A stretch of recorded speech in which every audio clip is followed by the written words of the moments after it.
Our next speaker for today is one of the most active member in the Navadip Mandal Parikrama. For 20 years, he is doing Gaur Katha in Navadip Mandal Parikrama, dedicated to Sridhar Mayapur, is none other than His Holiness Bhakti Vigna Vinashaka Maharaj. Please come on stage, Maharaj. Please give him a big hands.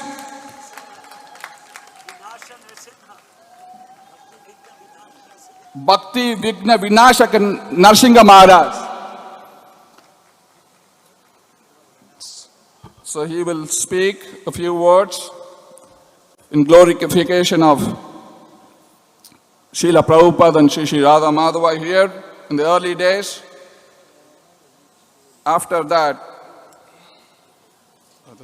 thank you, Prabhu. We have Subhag Maharaj. I think he's on his way to come. Then we have followed by Pancharatna Prabhu, Nareshwar Prabhu, Sankarshan Prabhu and Basu Ghosh Prabhu. We will end the session at 1:45. Please keep time for others to speak.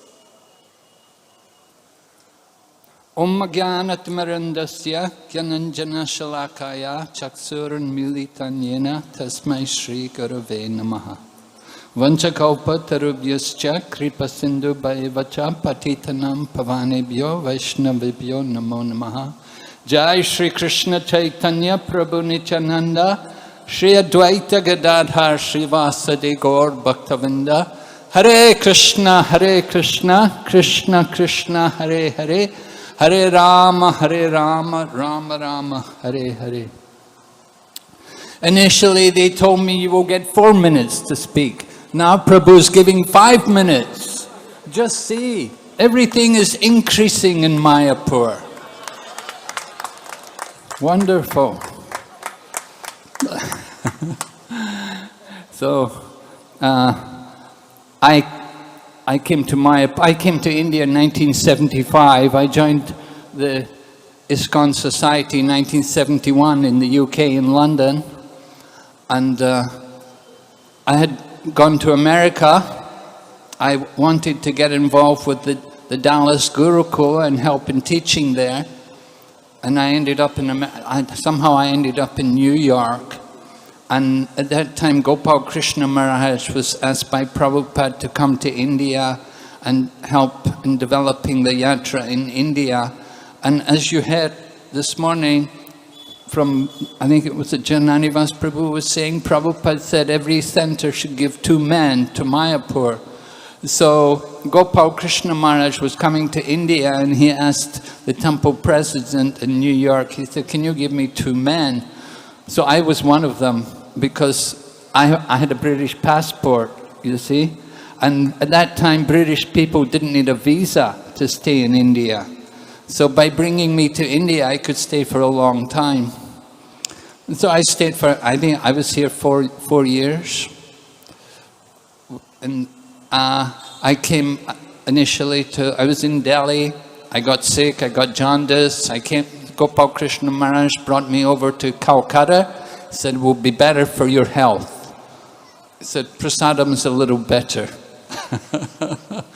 So I came to Calcutta, and sometimes we would come out to Mayapur, of course, because we were in Calcutta, and we were preaching there, and we were telling people about Mayapur, and even articles were coming in the newspaper that we're building a very big temple there in Mayapur. That was in 1975, 76. They were talking about building a big temple there. And so people would become a life member on the basis that we're going to build this big temple in Mayapur. So we're still waiting. Gradually, it's coming together, just now coming, as we say. But certainly something wonderful will come. And Srila Prabhupada used to come every year to Mayapur. He would come to the Calcutta temple first for a day or 2, then he'd go out to Mayapur. And many of us would follow him. It'd be very interesting to go with Prabhupada. You know, there's a whole fleet of vehicles sometimes. Gargamuni, at that time he was a Swami. He had brought a fleet of Mercedes-Benz vehicles over to India to use for preaching. And we all went with Prabhupada. Prabhupada had his own ambassador car, which was maroon colored, with a beautiful big chrome tilak on the front. So it was very nice. And Prabhupada had a program coming out to Mayapur. He would always stop halfway at the mango grove. There was a mango grove there, and Prabhupada would stop there and take his breakfast every morning before coming out to Mayapur. You know, it would take a long time. It would take 5-6 hours to get out here to Mayapur from Calcutta. And so Prabhupada would stop halfway and take breakfast and then come out here to Mayapur. And I remember Prabhupada speaking some of the different instructions he gave to the devotees, as Jananivas Prabhu was describing.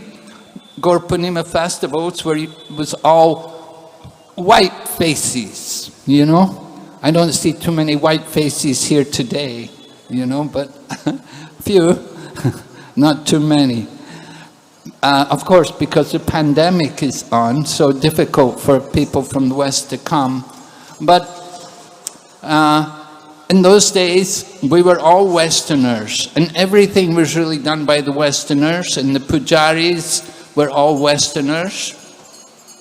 I didn't want to speak, just to remember because in the last 2 years we had the tragedy of losing some of our very stalwart devotees, particularly His Holiness Bhakti Charu Swami Maharaj departed from us to go back to Mayapur in the spiritual world. And also, we lost also His Grace Pankaj Jangari Prabhu. And those two devotees really did so much. They did a lot, a major contribution to Mayapur. Preaching here in Mayapur, Pankaj Jangari Prabhu with the Pujari department. And we also lost the Maharaji, Ramadevi Maharaji, who had come from the UK, and she was serving in the Pujari department, and you can see her contribution. When you go, you see the Astasakis, their evening dresses. They're very exquisite, very, very wonderful, very tastefully done. She designed everything herself. She was very expert in worshipping the deities. So I think we really want to remember these days. Because I was asked to glorify people, and I thought the people I'd like to glorify the most were those people who have given their lives for the development of Mayapur. His Holiness Bhakti Charu Swami Maharaj, Pankaj Jangari Prabhu, Ramadevi Maharaji, people like that. So very grateful to their contribution. And I remember Srila Prabhupada, of course, how much he wanted Mayapur to develop. He gave us a lot of instructions when he was here in Mayapur. I remember, for instance, saying to all of us at the Gaur Purnima festival, many devotees had come from the West, and Prabhupada would say, don't eat in the restaurants.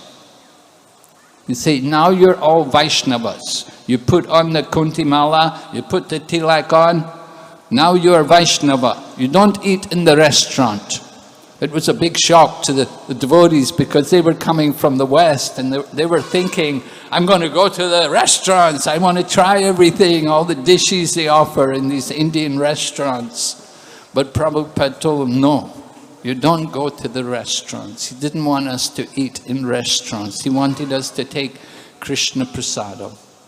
So that was one instruction I remembered from Prabhupada here in the Gaur Purnima festival. He was very concerned of all of us that we show the right achar, the right behavior. Right? There's prachar and achar. So preaching and then behavior. But both should be correct. Prabhupada wanted that we'd show the right behavior as devotees of the Lord. We're coming to this holy dham. It's a very great responsibility, very great blessing. I've been so fortunate. I've been here for 2 years now. Usually when I stayed in Calcutta in the 1970s, I would rarely come out to Mayapur. I really admired the people who did dedicate their life here, like my dear God brothers, Janani Vas Prabhu, and of course His Holiness Jayapataka Swami Maharaj, that they stayed out here in Mayapur. When we used to come to Mayapur, there was only one shop at the gate here, one little tea hut. And sometimes the devotees would sneak out from the temple, buy tea biscuits from the tea shop. There was no other shops. There was none of these little bazaars. There was none of these dukans. It was empty. It was very peaceful, very beautiful, and people really liked it. I know so many life members, I would get them, I talked to them about Mayapur, and when they did go out to Mayapur, they would say, yeah, it's so wonderful, so nice. It's a little different now. As we heard, Jayapataka Swami say, Prabhupada wants a city. City is different. More people, more problems. That's inevitable part. So, thank you all very much for being here. Thank you for giving me a few minutes to speak. Hare Krishna. Srila Prabhupada ki.